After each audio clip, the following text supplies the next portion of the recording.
Okay, and then finally, the last part of the old material up through the midterm is deciding when a function is continuous for a given value of x. It is your bottom of your fraction that would make a function not continuous. So you're actually looking to see what values would make this 0 down here. So you'll notice x equals 0 would make it 0, and then you also 0. And so when they ask me, is it continuous at -2? My answer would be no, because that made it 0 in the bottom. Is it continuous at -5? Well, yeah, that would be okay, because that does not create a 0 in the bottom.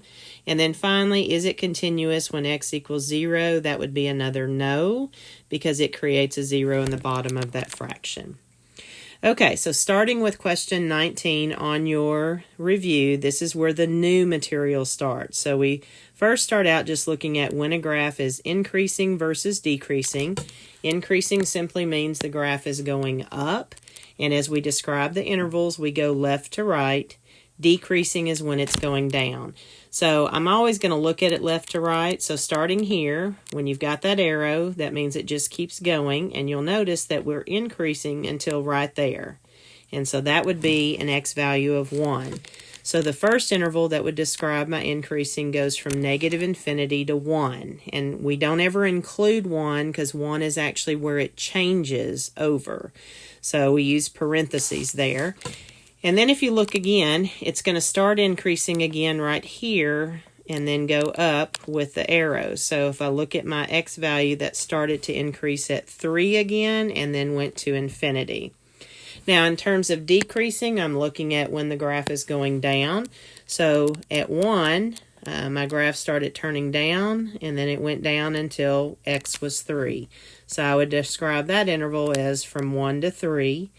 And then finally, the way we identify maxes and mins, if we have a graph that it goes from increasing to decreasing, we would call that a max. And when a graph changes from decreasing to increasing, we actually call that a min. So you'll notice on this particular graph that right here, when we changed from increasing to decreasing, we had what we called a local max. So you would say that's at 1. And then down here, where we change from decreasing back to increasing, that would be considered a local minimum. And so that would be at x is equal to 3. Okay, on this next question, now we're being asked to find our critical numbers. So you've got to know that anytime that you're asked to find critical numbers, you always are going to find your first derivative and then set it equal to 0. So this is my original function here. Just using my basic power rules, my derivative becomes 12x squared minus 90x minus 48. So when I set that equal to 0, one of the things I quickly notice is they all have a common factor of 6. And anytime you notice that and you can divide everything by some common factor, it just makes it easier to then finish solving it when you get ready to actually factor the quadratic. So I divided everything by 6 here, and it left me with the 2x squared minus 15x minus 8. Now you kind of just have to do some trial and error. I broke apart my 2x times my x, factors of -8 so that I could get a -15 in the middle. So I noticed that I had to put a -8 in this factor here and a +1 there. Once you've got it factored, you set each individual factor equal to 0 and you simply solve it. So I subtracted 1 on both sides and then I divided both sides by 2. So there's one of my critical numbers. And then when x minus 8 was 0, I added 8 to both sides, so I got my other critical number. So that was this first question.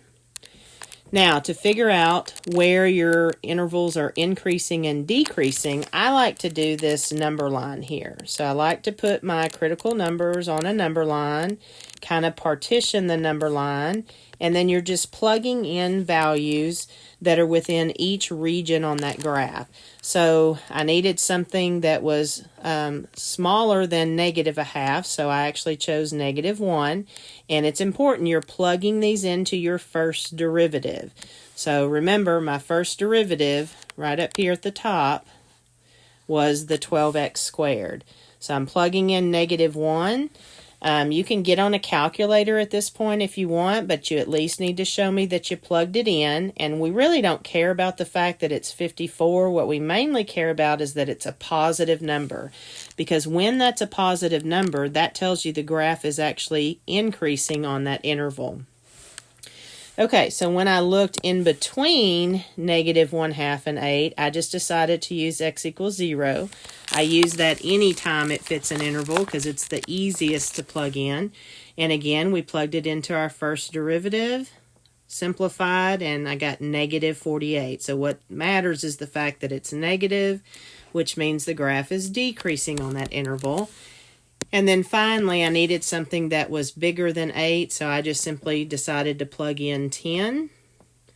And again, into the original derivative here, kind of ran out of room. And I ended up with a positive 252. So again, what matters is the fact that it's positive, which just says the function is increasing.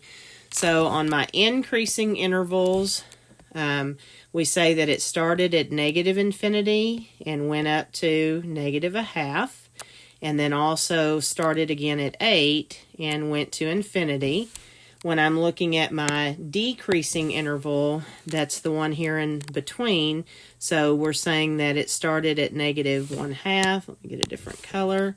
So it started at -1/2 and then stopped at 8. So that was my decreasing interval right there.